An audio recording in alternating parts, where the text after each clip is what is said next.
Assalamualaikum warahmatullahi wabarakatuh.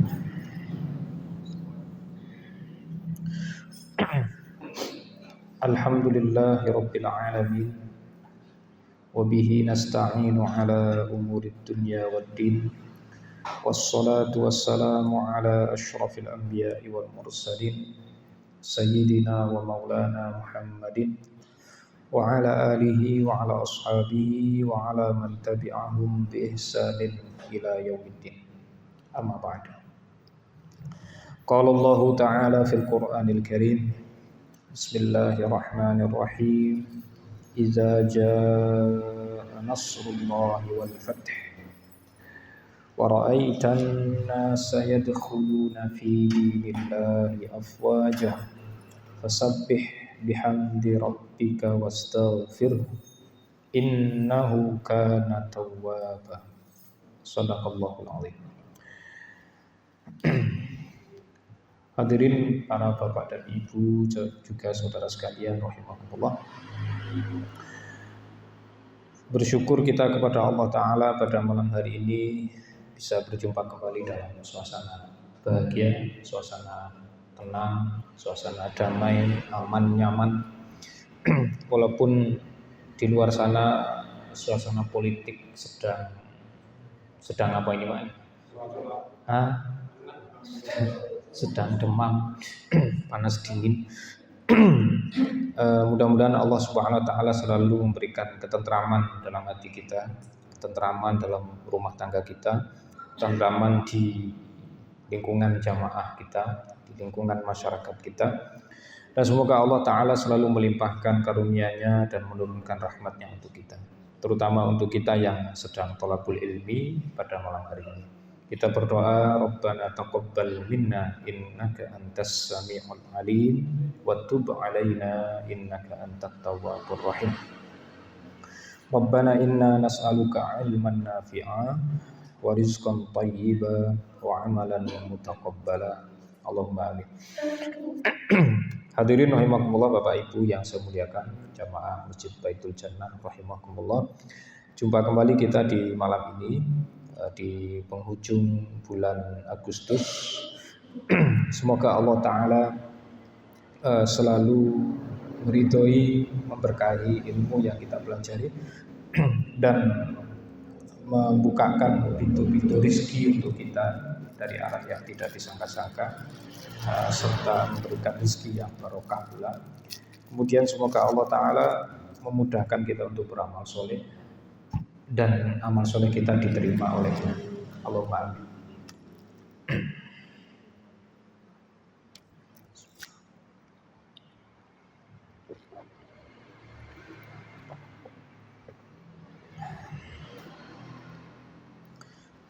Kita masih berada di bulan Agustus, bulan kemerdekaan, bulan proklamasi, bulan ketika kita mengenang kembali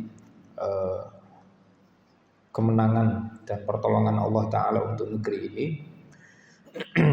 yang dalam hitung-hitungan manusia, bangsa ini hampir, boleh dikatakan hampir mustahil untuk bisa merdeka. Setelah dijajah ratusan tahun lamanya, ya, kabar-kabarnya 350 tahun, silih berganti, ada Portugis, ada Belanda, kabarnya juga Inggris ikut-ikutan menjajah negeri ini. Kemudian ada Jepang yang terakhir. Menurut kalkulasi manusia, logika manusia, suatu bangsa yang terjajah ratusan tahun itu mestinya kan sulit untuk bangkit dari keadaan terjajah, karena segalanya lemah, kekuatan militer lemah, ekonomi lemah, pendidikan lemah, dukungan luar negeri juga lemah, segalanya lemah. Jangan bayangkan dijajah ratusan tahun lamanya. Ya mirip sekali dengan Bani Israel ketika di zaman Nabi Musa alaihissalam, 400 tahun dijajah Fir'aun, segalanya lemah. Lalu Allah utus Nabi Musa alaihissalam untuk kembali membangkitkan semangat juang Bani Israel. Walaupun ujungnya tetap tidak bisa menang berhadapan-hadapan, ya, karena ya tadi keadaan lemah tadi, ekonomi lemah, militer lemah, mental juga lemah. Itu keadaan Bani Israel ketika berhadapan dengan Fir'aun.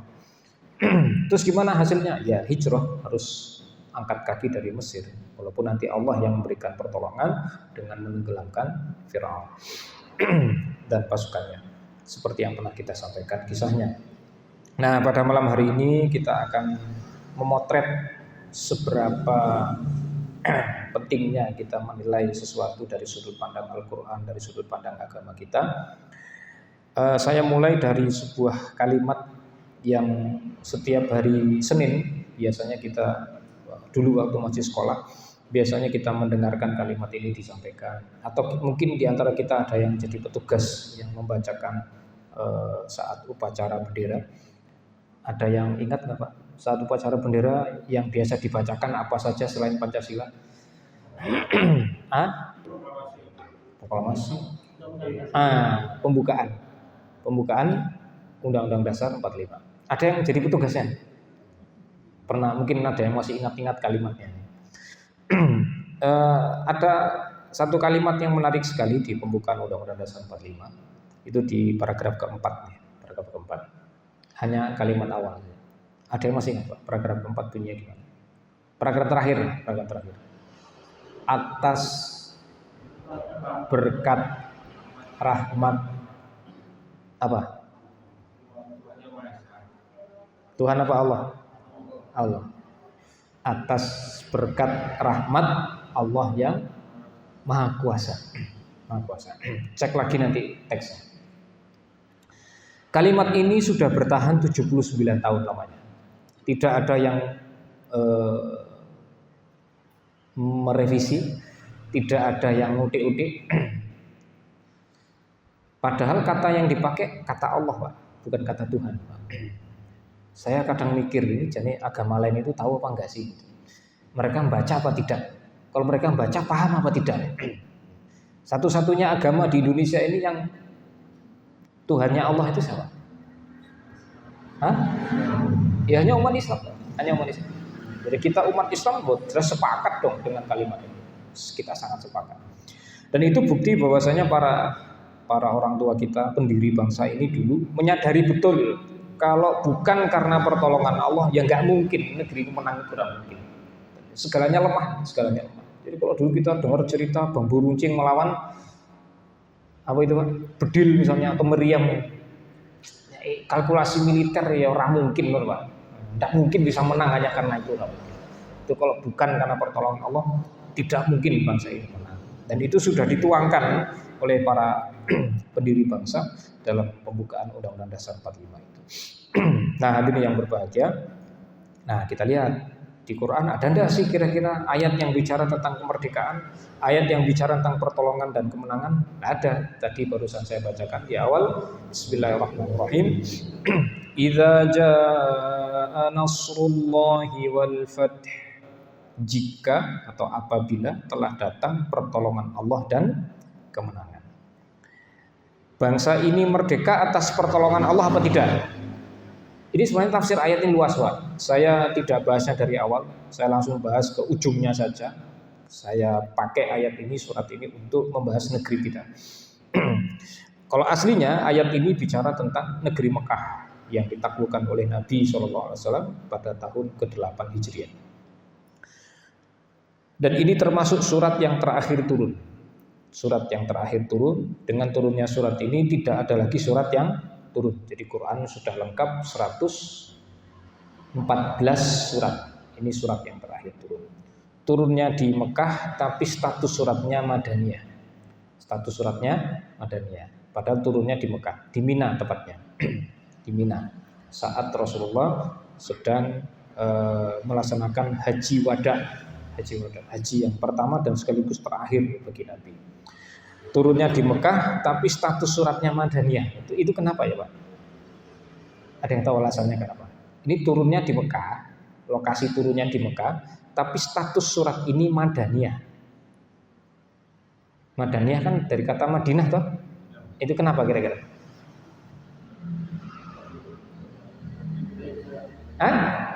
Ya, diturunkan setelah hijrah. Ya, walaupun tempatnya di Mekah, tapi kalau waktu turunnya setelah hijrah tetap disebut dengan Madaniyah.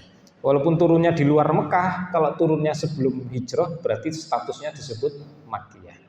Itu untuk membedakan, dan saya setuju dengan apa yang dirumuskan oleh para ulama seperti itu, terutama Imam Ibnu Katsir juga sama. Beliau mendefinisikan surat Madaniyah adalah surat-surat atau ayat-ayat yang turun setelah hijrah, Makkiyah yang turun sebelum hijrah. Tidak fokus pada lokasi turunnya, tapi kepada waktu turunnya, bukan lokasinya, tapi waktunya. Nggih, karena nanti ada ayat atau surat yang turunnya bukan di Mekah, bukan di Madinah, ya, di luar kota Mekah, di luar kota Madinah. Seperti ayat-ayat yang turun di perang Badar. Badar itu bukan Mekah, bukan Madinah. Sudah di luar lokasi Mekah Madinah. Di perang Uhud, di peperangan Tabuk misalnya, perang Tabuk. Itu Tabuk itu jauh, Pak, di utara Madinah. Ke utara masih jarak sekitar 700 kilo, Pak. Dari sini kemana, Pak? Dari sini 700 kilo itu kemana, Pak? Sini Surabaya berapa kilo? Banyuwangi paling banyak. Kurang lebihnya jauh. Jauh. Saya ulangi lagi, ini surat yang terakhir turun dan jumlah ayatnya 3. Karena ada surat di Quran yang jumlah ayatnya 3. Ada nggak surat di Quran yang jumlah ayatnya 2? Ada nggak? Surat yang ayatnya cuma 2. Ini jangan sedang mikir atau sedang ada nggak? Nggak ada. Kalau surat yang ayatnya 1, satu surat. Ada nggak? Nggak ada. Berarti yang paling sedikit 3. Terus apa itu manfaatnya untuk kita semua? Ada manfaatnya. Kata sebagian ulama, itu semacam isyarat dari Allah Ta'ala. Berarti minim-minimnya kita ini baca Quran dalam sehari sebanyak 3 ayat. 3 ayat, bebas ayatnya. Silakan jangan mau pakai manapun. Minimal Pak Haji. Maksimalnya berapa? Salah. Ada batasnya. Maksimal. Yang ini sifatnya rutin, mau dijadikan amalan rutin, baca Quran rutin setiap hari, yang targetnya nanti khatam Quran secara berkala. Berapa maksimal?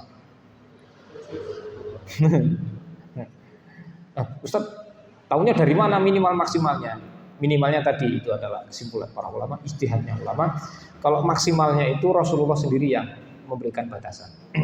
Berapa maksimalnya? 10 apa? 10 juz per hari. 10 juz per hari. Itu Rasul yang ngasih batasan. Itu udah maksimal, nggak boleh lebih dari itu. Untuk yang rutin, Pak, rutin. Jadi kalau jenengan baca 3 ayat per hari, itu kira-kira khatamnya berapa hari? Lo gampang hitungnya. Ayat Quran berapa banyak sih ayat Quran itu totalnya? Dari surat Al-Fatihah ke surat An-Nas itu. Ada yang coba menghitung? Belum. Pernah coba? 6.000-an. Ya, lebihnya berapa? 6.000 pas apa lebih? Lebih. Ada yang tahu lebihnya berapa? Kebalik, Pak. Angkanya sudah benar tapi kebalik. Kebalik angkanya. Sudah benar itu, susunan angkanya sudah benar tapi kebalik. 6.236. 6.236. Apa ya Ustaz? Nanti hitung sendiri Pak ya. Jangan di list Al-Fatihah 7 ayat, Al-Baqarah 286, Ali Imran 200 ayat. Nanti jangan list sendiri sampai surat An-Nas. Nanti dihitung sendiri pakai kalkulator. Kalau jangan tidak percaya. Kalau setiap hari 3 ayat berarti menghabiskan 6.200 ayat berapa hari? Hah? Ya tinggal 6.000 bagi 3 toh. 6.000 bagi 3 2.000. Berarti 2.000 hari kan? Nah, 2.000 hari berapa tahun? Setahun 360 hari. Jadi ada 6 tahun kurang lebih kan? Ya, jadi nek jenengan baca 3 ayat rutin setiap hari 6 tahun. 6 tahun khatam. Ya, bocahnya dari kelas 1 SD sampai kelas 6 SD lulus dengan baru khatam sekali. Ya kalau bacanya 10 ayat misalnya, ya kalikan dibagi aja 6.000 bagi 10 nanti ketemunya berapa tahun sekali. Kalau bacanya lebih banyak lagi Ustaz, ya silahkan, pokoknya batasan maksimalnya 10 juz per hari. Kalau 1 juz per hari, wow itu istimewa Pak.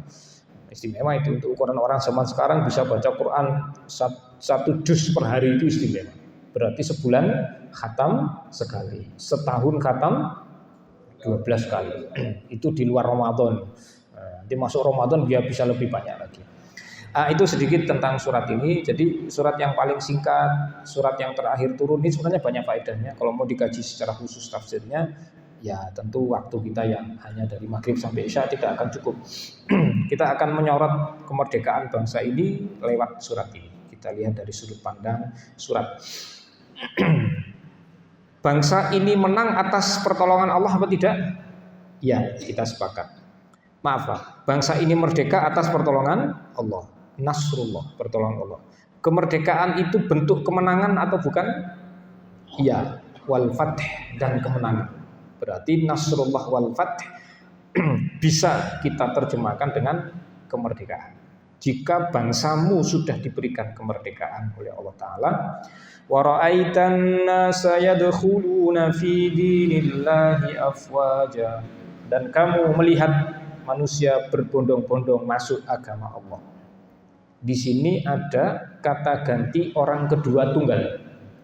Kamu, wa ra'aita. Siapa dia? Kamu ini siapa? Berarti Allah bicara kepada satu orang kan? Siapa dia?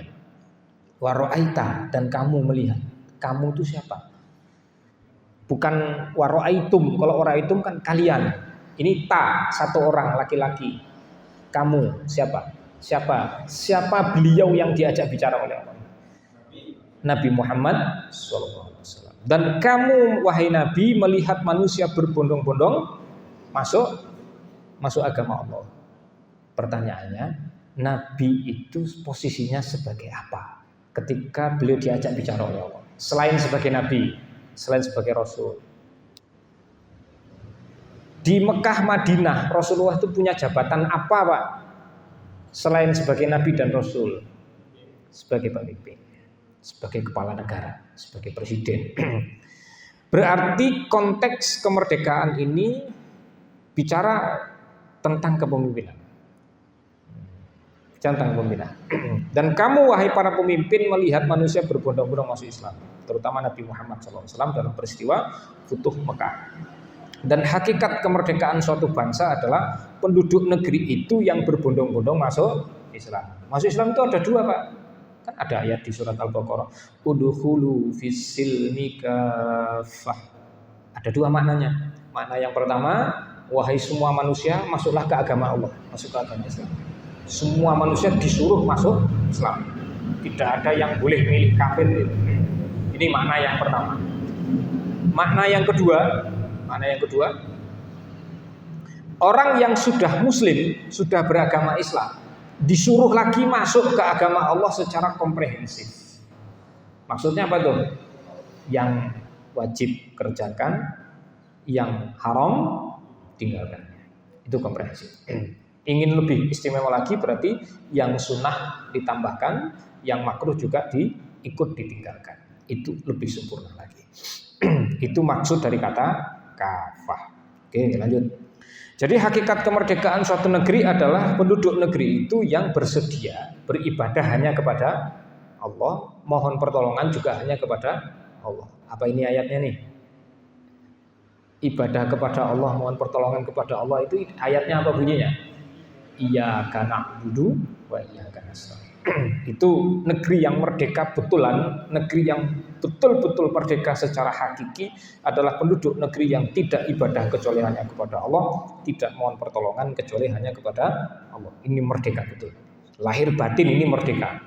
Kalau ini kita praktekkan secara pribadi Bapak Ibu, pribadi yang ibadahnya hanya kepada Allah, pribadi yang selalu bergantung kepada Allah saja, ini pribadi yang merdeka. Manusia yang merdeka, insan yang merdeka. Nyambung betul? Kalau rumah tangga, sekupnya rumah tangga, seorang kepala rumah tangga yang selalu ibadah hanya kepada Allah, seorang kepala rumah tangga yang tidak pernah menggantungkan harapan kecuali hanya kepada Allah, ini rumah tangga yang merdeka. Serius Bapak Ibu, merdeka. Jangan merdeka. Oke, kita lanjut dulu.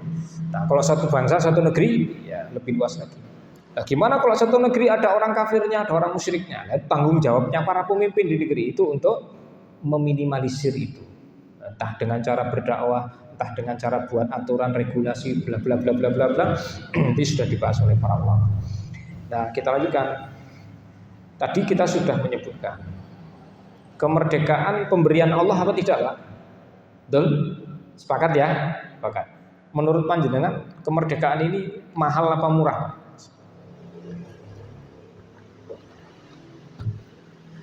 Kemerdekaan yang Allah berikan untuk bangsa ini kira mahal apa murah, Pak? Hah? Seberapa mahalnya? Seberapa mahalnya? Mahal biasa apa mahal banget? Mahal banget, Pak. Ini barang mewah, Pak. Barang mewah. Istimewa. Panjenengan punya barang mahal? Ada yang punya barang mahal? Ada. Ah, ini Pak Andi punya barang mahal, tapi titipan orang. Urusan barang mahal tanyakan beliau, lebih paham daripada saya. Kita anggap ini sebuah mobil aja. Mobil mahal itu butuh perawatan apa mboten? Oh ya jelas, jangankan yang mahal, yang murah aja butuh perawatan. Maksud saya, kalau ada kendaraan mahal, itu perawatannya sama nggak dengan yang murah, Pak? Apanya yang nggak sama, Pak? Segalanya tidak sama. Pajaknya, misalnya ada orang punya mobil harga 5 miliar itu kira-kira pajaknya per tahun berapa? Ada yang tahu? Hah? Berapa? Ya, 5 miliar. Berapa? 25%-nya. Itu angka pajaknya per tahun di kisaran sekitar 100 juta per tahun.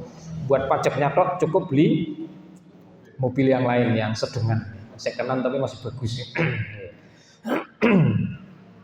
Itu kalau mobil harga sekian, bahan bakarnya biasa apa khusus? Khusus. Olinya khusus. Bannya khusus. Serba khusus pokoknya. Itu nanti kalau mau servis rutin bengkelnya juga khusus. Montirnya khusus. Peralatannya khusus.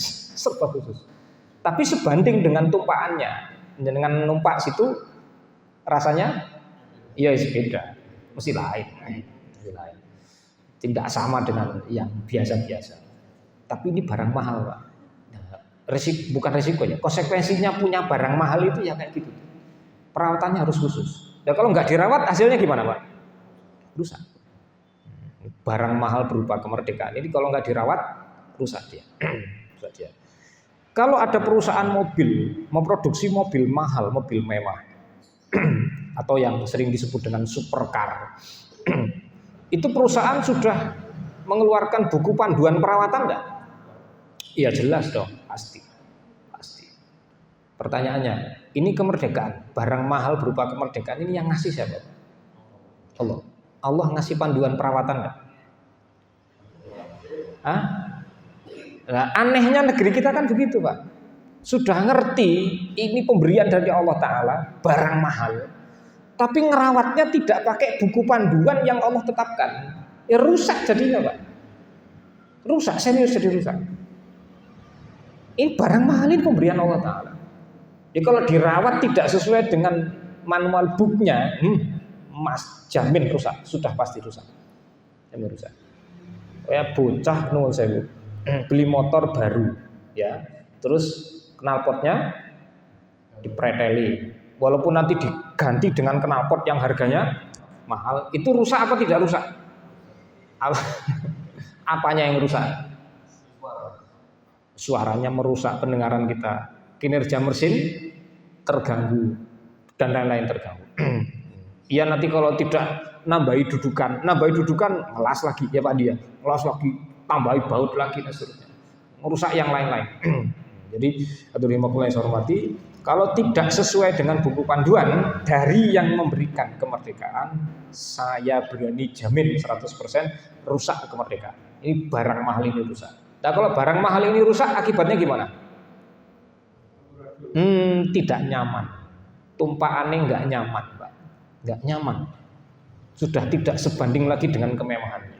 Mewah hanya dari luar. Dari luar kelihatan mewah, meling-meling. Tapi begitu kita masuk ke dalamnya kerasa sangat tidak nyaman. Karena ada komponennya yang rusak. Dan rusak, iya kalau rusaknya ringan, dan rusaknya berat. Halo Pak, ini rusaknya ringan, masih ringan apa sudah termasuk berat Pak? Lah beratnya seberapa berat? Nanti jangan tanya ke ahli yang lebih ahli dari saya. Kira-kira masih bisa didandani apa orang? Masih bisa didandani apa tidak kerusakannya? Apa harus ganti apa Pak? Kalau ganti spare part masih mending. Kalau ganti unit tuh ala repot Pak. Ganti supir. Lah kalau yang rusak supirnya masih mending kalau penumpangnya mabuk karena kesalahan supir. Tapi kalau penumpangnya mabuk ya supirnya ya salah, kendaraannya juga bodol, biayanya mahal sekali Pak. Mari kita lihat gimana cara bagaimana Allah Ta'ala memandu bangsa ini atau siapapun, bangsa manapun yang sudah Allah berikan anugerah kemerdekaan. Ingat nggih, ini ayat ditujukan untuk para pemimpin. Karena tadi waro'aita, kata gantinya adalah satu orang untuk pemimpin. Dan jenengan lihat ayat ketiganya, itu juga ada kata perintah. Jadi unik Pak surat ini. Ayat pertama itu berisi informasi. Idza jaa nasrullahi wal fath, apabila telah datang pertolongan Allah dan kemenangan, informasi. Ayat kedua juga informasi. Wa ra'aitan nasa yadkhuluna fi dinillahi afwaja, dan kamu melihat manusia masuk agama Allah dengan berbondong-bondong. Itu penduduk Mekah waktu itu. Ada puluhan ribu penduduk Mekah masuk Islam dalam satu hari yang sama. Ayat ketiga itu sudah langsung berubah drastis pola kalimatnya. Ayat 1, 2 itu bentuknya informasi, pemberitahuan, pengumuman dari Allah Ta'ala. Ayat yang ketiga itu bentuknya adalah perintah. Perintah. Fasabbih bihamdi rabbika wastaghfirhu innahu kana tawwaba. Maka bertasbihlah dengan memuji Tuhanmu.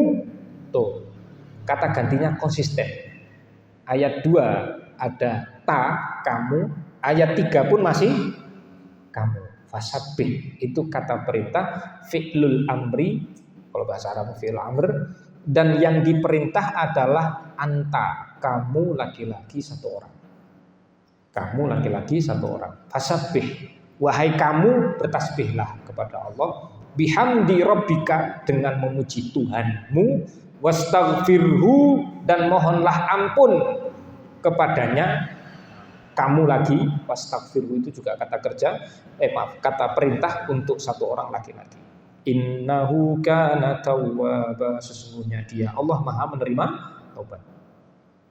Berarti yang disuruh tasbih, tahmid dan istighfar serta tobat siapa? Para pemimpin. Para pemimpin. Yang ditujukan pertama kali agar kemerdekaan itu terawat dengan baik. Jadi yang bertanggung jawab untuk merawat adalah para pemimpin. Kalau jenengan diserahi mobil atau punya mobil, yang bertanggung jawab merawat siapa? Halo? Yang punya apa yang bawa? Yang punya. Cuman kebanyakan kan, bukan kebanyakan. Ada orang punya mobil tapi nggak bisa nyupir loh. Akhirnya yang ngerawat mobilnya supirnya. Kalau itu kan sudah wajar Pak ya. Iya wajar dong. Siapa yang bawa? Dia yang ngerawat. Nah, hadirin rahimakumullah. Tasbih yang pertama, ternyata prosedur perawatan kemerdekaan itu hanya 4. Yang pertama suruh tasbih. Ingat urutannya, jangan kebolak-balik. Kenapa? Karena seringnya kalau orang bicara kemerdekaan, mari kita syukuri kemerdekaan. Iya betul, disyukuri benar. Itu cara merawat kemerdekaan. Itu benar. Salah satu dari yang 4. Tapi syukur itu urutan kedua. Bihamdi rabbika, dengan memuji Tuhan. Mengucapkan alhamdulillah, itu di urutan kedua. Yang pertama ini saya belum pernah dengar ketika ada tirakatan malam kemerdekaan, kita rawat kemerdekaan kita dengan bertasbih. Belum pernah dengar. Padahal prosedur pertamanya suruh tasbih dulu. Tasbih itu minimal mengucapkan subhanallah. Hakikat tasbih ngapain? Hamdalah minimal mengucapkan alhamdulillah. Hakikatnya adalah bersyukur kepada Allah. Nah, syukur itu seperti apa? Nanti kita bahas. Tasbih itu minimal mengucapkan subhanallah. Lah hakikatnya orang yang bertasbih itu ngapain? Ngapain? Terjemahan dari subhanallah adalah maha suci Allah. Berarti ini aktivitas mensucikan Allah. Dari apa? Dari kesyirikan. Dari kesyirikan. Tidak dari semua dosa besar, tapi dari kesyirikan. Spesifiknya dari kesyirikan. Baik syirik dalam niat, syirik dalam harapan, syirik dalam perbuatan. Loh, syirik niat gimana? Dari ya, sum'ah. Syirik harapan, lah tadi orang yang menggantungkan harapannya kepada selain Allah Ta'ala. Syirik perbuatan, ya terang-terangan nyembah patung, nyembah batu, nyembah hewan. Ada yang nyembah hewan, Pak? Ada Pak? Ada. Sapi, kebo, apa lagi? Tikus Pak, tikus. Serius ada tikus. Keris ya, enggak yang wujudnya hewan Pak, masa keris hewan? Oke. Apa lagi Pak? Benda-benda lain. Baik, itu merusak, itu perbuatan yang menodai kesucian Allah Ta'ala. Itu tidak pantas dilakukan bagi suatu bangsa yang Allah merdekakan. Jadi tasbih itu hakikatnya mensucikan Allah dari kesyirikan-kesyirikan. Lah kalau ada orang musyrik, orang kafir mengucapkan subhanallah, pas apa tidak? Ada nggak yang mereka fasih mengucapkan subhanallah? Oh banyak, tapi pas nggak? Nggak pas Pak. Kenapa? Karena yang dia ucapkan dengan yang dia lakukan saling bertolak belakang. Yang dia lakukan sedang mengotori kesucian Allah Ta'ala, walaupun mulutnya ngomong itu ambigu Pak, tidak sinkron antara ucapan dengan perbuatan. Maka para alim ulama itu menyarankan kita kalau dengan lewat di depan rumah ibadahnya non muslim, di saat itu mereka sedang beribadah di situ dengan cara mereka kepada Tuhan yang mereka anggap Tuhan, kita yang lewat ini dianjurkan mengucapkan subhanallah. Kenapa Pak? Allah Maha Suci. Kalian tidak pantas memperlakukan Allah begitu. Tuhan tidak begitu. Tuhan tidak seperti yang kalian sangka.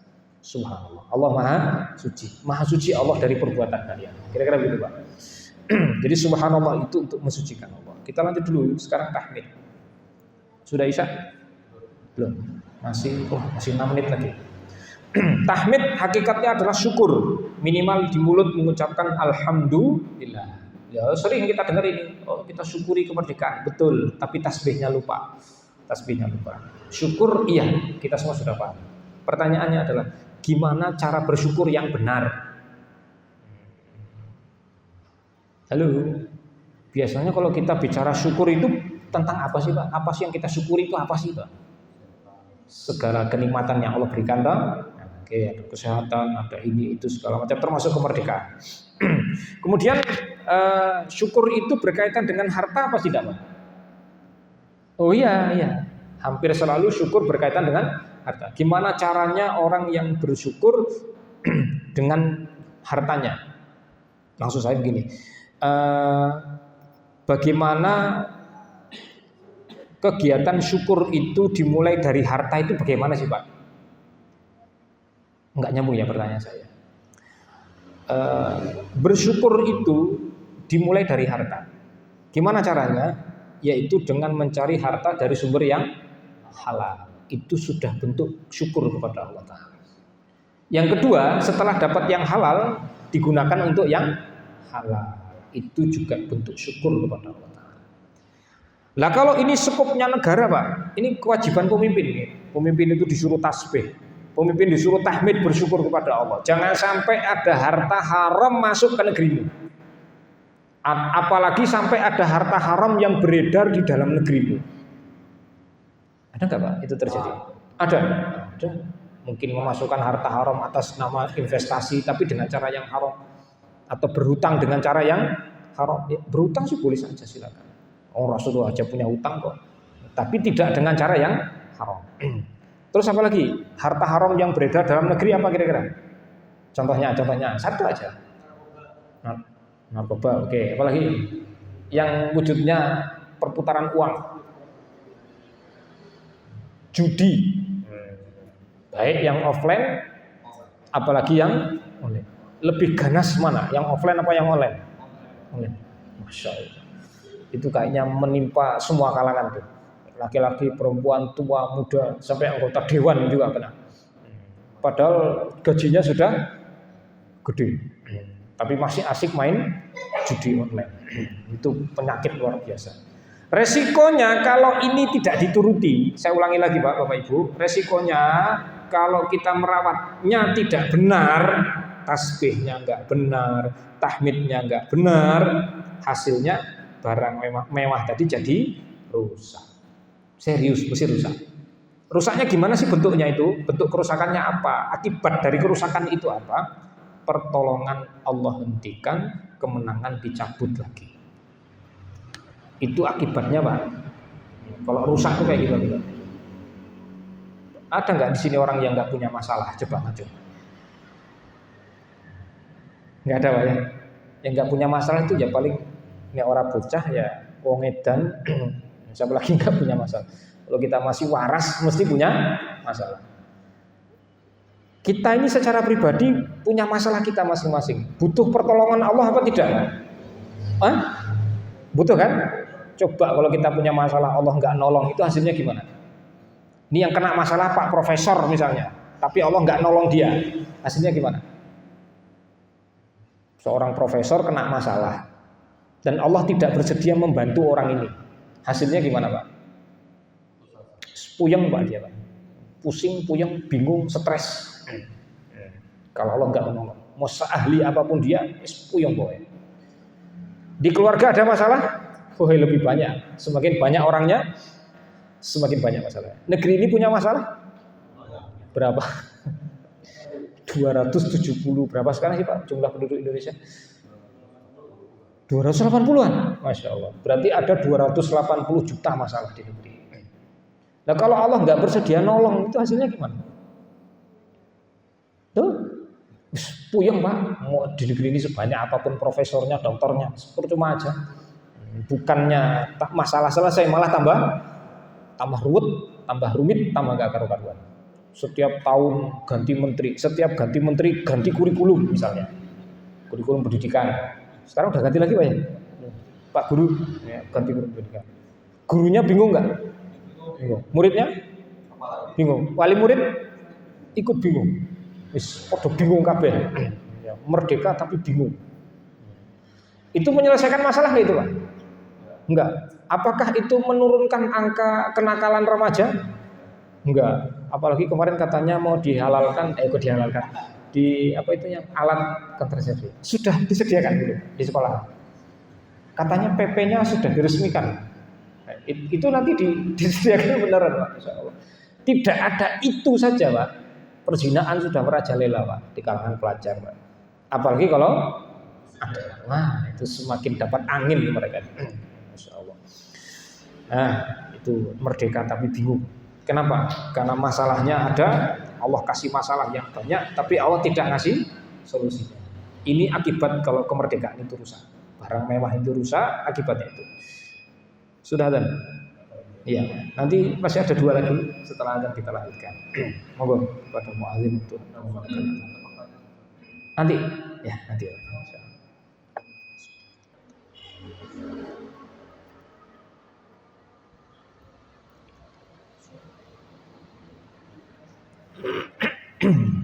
Alhamdulillahirabbil alamin wassallallahu ala nabiyina Muhammadin sallallahu alaihi wasallam. Amma ba'd. Baik hadirin rahimakumullah, setelah 1 dan 2 cara merawat barang mahal, barang mewah berupa kemerdekaan itu dengan tasbih dan tahmid yang diperintahkan kepada para pemimpin, para penguasa, para pemimpin dan jajaran kepemimpinannya. Yang ketiga disuruh istighfar, wastaghfirhu. Yang keempat innahu kana tawwaban. Ini kalimat ini unik Pak. Dia kalimat informasi tapi berisi perintah. Kalimat informasi berisi perintah. Informasinya adalah Allah Maha Penerima Tobat. Jadi dalam kalimat ini ada perintah, kita disuruh ngapain? Tobat. Kita disuruh tobat. Lo bedanya tobat dengan istighfar apa? Ini kata istighfar ada di dalam ayat, kata tobat juga ada di dalam ayat, di satu ayat yang sama. Berarti kesimpulannya,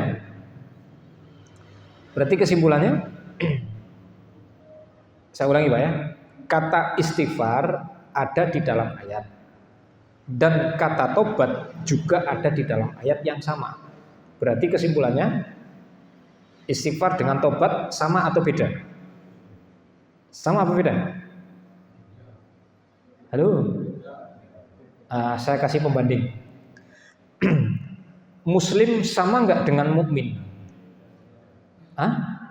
Sama apa beda? Orang mukmin sama dengan orang muslim nggak?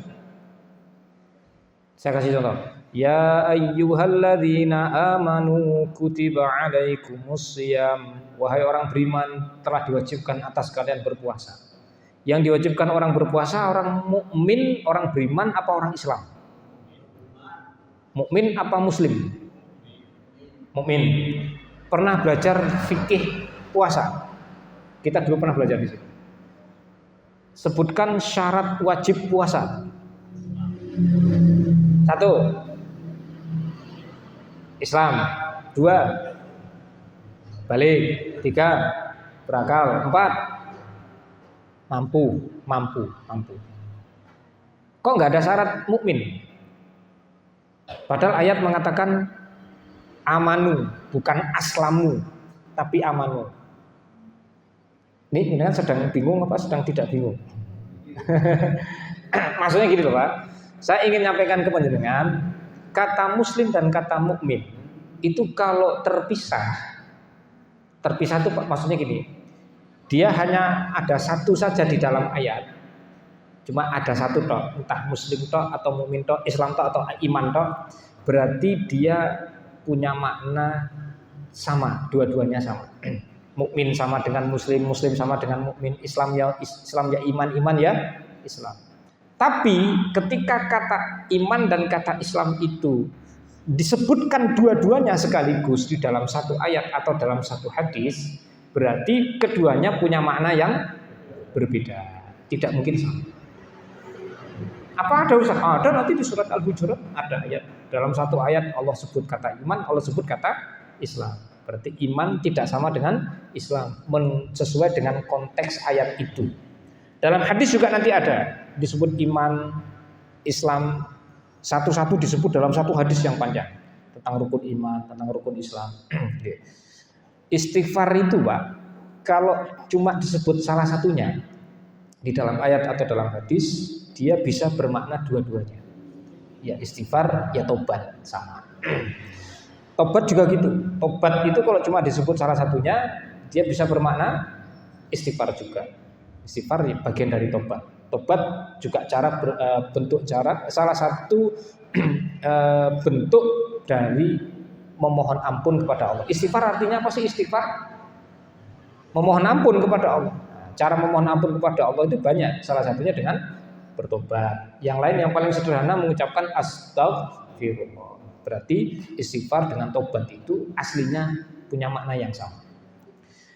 Namun ketika kata istighfar dan kata tobat disebut dalam satu ayat, dua-duanya disebut bareng, berarti istighfar tidak sama dengan tobat. Bedanya apa kalau begitu? Bedanya di mana Pak?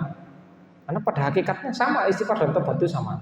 Sama-sama kegiatan memohon ampun kepada Allah agar dosa kita diampuni. Kalau gitu bedanya apa? Istighfar itu untuk dosa kecil, tobat untuk dosa besar. Itu bedanya. Istighfar itu untuk dosa kecil, tobat untuk dosa besar. Oke, sekarang saya tanya lagi. Orang sedang dalam keadaan merdeka, diberi kemerdekaan, itu senang apa sedih? Senang. Betul Pak, serius. Ini kan senang. Bahagia, betul ya? Misalnya apa? Yang saya hafal siapa ya namanya? Saya nggak hafal semua ini. Mas Imam, Mas Imam. kok wajahnya ceria banget. Mungkin jenengan biasanya bahagianya awal bulan apa akhir bulan? Apa setiap hari? Misalnya pas awal bulan kok cerah banget mukanya. Mas Imam kok kayaknya bahagia banget. Oh ya Ustaz, ini baru saja saya dapat karunia Allah Ta'ala misalnya. Ketika sedang bahagia, saya malah ngomong gini, oh sedang bahagia ya Mas Imam. Iya Ustaz, istighfar Mas. Jenengan sedang bahagia, saya suruh istighfar itu pas apa enggak? Ini orang sedang bahagia, sedang senang, terus tiba-tiba ada yang menyarankan istighfar Mas, istighfar Pak. Itu nasihatnya pas enggak tuh Pak? Orang sedang bahagia disuruh istighfar itu pas apa tidak? Nyambung loh mboten? Ini loh. Orang sedang merdeka itu kan bahagia Pak. Ditolong, dikasih kemenangan oleh itu bahagia. Dan terus dalam keadaan begitu tuh kita disuruh istighfar, istighfar.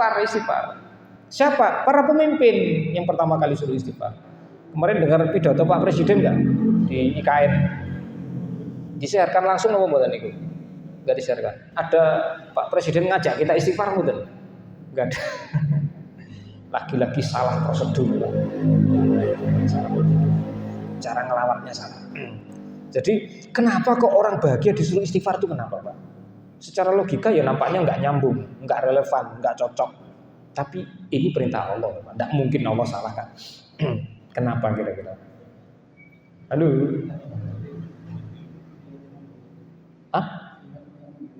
Ingat yang pernah nggak jenengan numpak bis yang ugal-ugalan supirnya? Pernah? Pernah Pak ya? Itu jadi penumpangnya bisa tidur gak gitu? Istighfar terus. Kenapa kok istighfar terus Pak? Khawatir kok nanti kejadian ini, kejadian itu kan begitu kan? Gak bisa tidur gitu. Nanti kalau sudah turun dari kendaraannya, alhamdulillah. Masih lanjut gak istighfarnya? Istighfarnya masih lanjut? Lupa Pak. Karena keadaan sudah aman, nyaman, damai. Apa kesimpulannya? Keadaan aman dan nyaman dan damai itu melalaikan, membuat orang gampang jatuh pada dosa dan maksiat. Maka disuruh istighfar.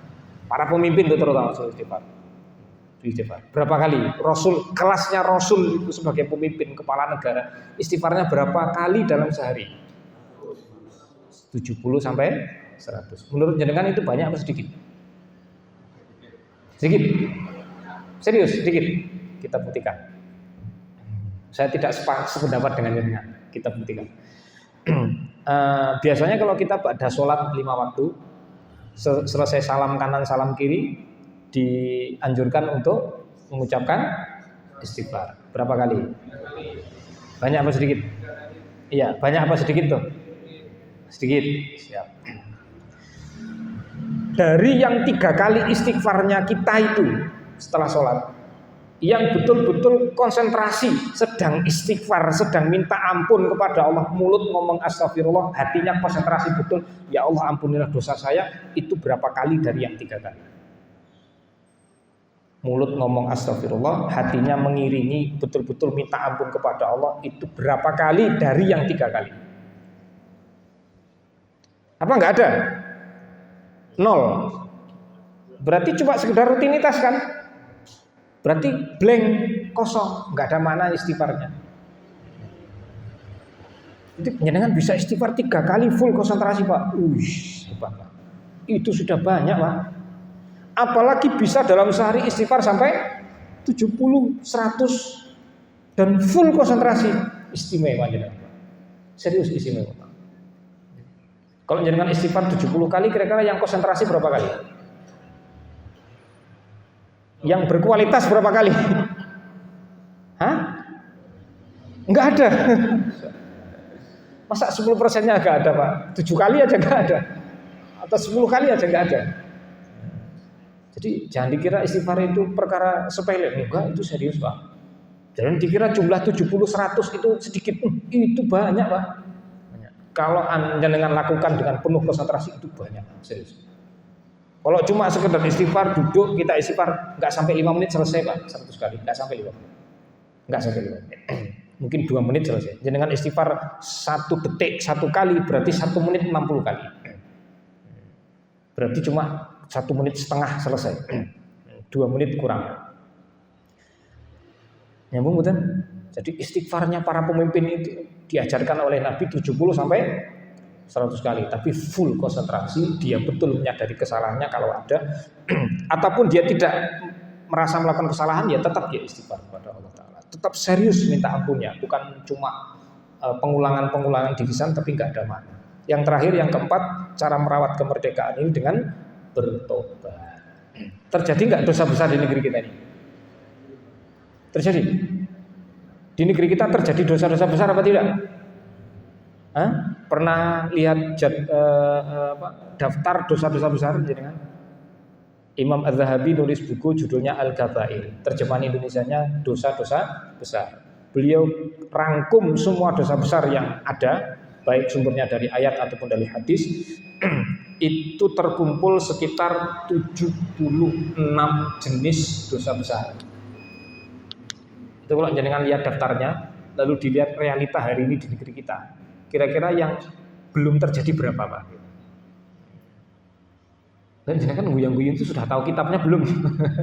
Nanti saya sarankan buka bukunya, lihat daftar istrinya, jenengan baca aja. Menyekutukan Allah, durhaka kepada orang tua, berzina, minum khamr, mencuri, merampok, membunuh, ghibah, bla bla bla bla sampai ke bawah.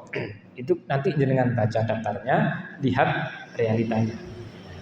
Kalau itu terjadi, memang beban para pemimpin di negeri ini tambah berat untuk merawat kemerdekaan. Gitu Bapak Ibu saudara waktu kita sudah habis. Ada yang mau tanya tadi jadi apa enggak? Oh enggak serius ya. Alhamdulillah. Nanti aja offline. Nah, kalau kita bicara suatu bangsa terlalu luas, terlalu berat, kembali lagi ke awal. Kita bicara pribadi saja. Pribadi rumah tangga, agar pribadi kita dan rumah tangga kita selalu ditolong oleh Allah, selalu dimenangkan oleh Allah Ta'ala. Berarti masing-masing kita, kalau itu bicara pribadi, dan para pemimpin rumah tangga, para kepala rumah tangga, para bapak, para suami, para ayah yang ada di sini, hendaknya terus tasbih, tahmid, istighfar, tobat. Ini kalau berupa ucapan lisan, dia terkumpul di dalam bacaan apa? Subhanakallahumma wa bihamdika asyhadu an la ilaha illa anta astaghfiruka wa atubu ilaik. Duh, kan ada ketambahan syahadat Ustaz. Mari kita cek. Subhanakallahumma fasabbih, itu tasbih. Wa bihamdika wa bihamdi rabbika, itu tahmid. Asyhadu an la ilaha illa anta, itu apa? Syahadat. Di mana letaknya kalimat syahadat di surat An-Nasr yang 3 ayat ini? Jangan tadi perhatian dengan cepat bisa menjawab. Letaknya di yadkhuluna fi dinillah. Masuk dalam agama Allah, masuk Islam. Di mana caranya orang masuk Islam? Ucapkan kalimat syahadat. Jadi kalimat syahadat itu implementasi dari ayat keduanya. Terus astaghfiruka wastaghfirhu wa atubu ilaih innahu kana tawwaba. Satu kalimat yang sering kita kenal dengan sebutan doa kafaratul majlis, tapi itu sebenarnya adalah apa namanya nih? Itu esensi dari surat An-Nasr yang kita ucapkan dengan lisan. Jadi kalau panjenengan jadi para pemimpin di bidang apapun, banyaklah sering-seringlah melafalkan doa kafaratul majlis. Karena itu doa untuk merawat kemenangan, merawat kemerdekaan. Dan kita berdoa kepada Allah semoga para pemimpin negeri ini diberi hidayah oleh Allah Ta'ala untuk bisa merawat kemerdekaan dengan baik. Kalau mereka bersalah semoga segera bertobat, segera dibuka hatinya untuk menyadari kesalahan dan kembali kepada Allah Ta'ala dan membimbing kita para rakyat ini untuk ke arah yang lebih benar. Kalau tidak, semoga Allah memberikan pemimpin pengganti yang lebih baik lagi daripada yang sekarang. Allahumma amin, agar kendaraan mewah berupa kemerdekaan ini kembali pulih lagi, kembali benar lagi, dan kita sebagai rakyat bisa merasakan kenyamanan dari barang mewah ini. Subhanakallahumma rabbana wa bihamdika asyhadu an la ilaha illa anta astaghfiruka wa atubu ilaik. Kekurangan kesalahan dari kami pribadi mohon dimaafkan, kebenaran dari Allah Ta'ala. Sampai jumpa lagi insyaallah di waktu yang akan datang. Mohon dimaafkan atas segala kekurangan. Wal afu minkum. Wassalamualaikum warahmatullahi wabarakatuh.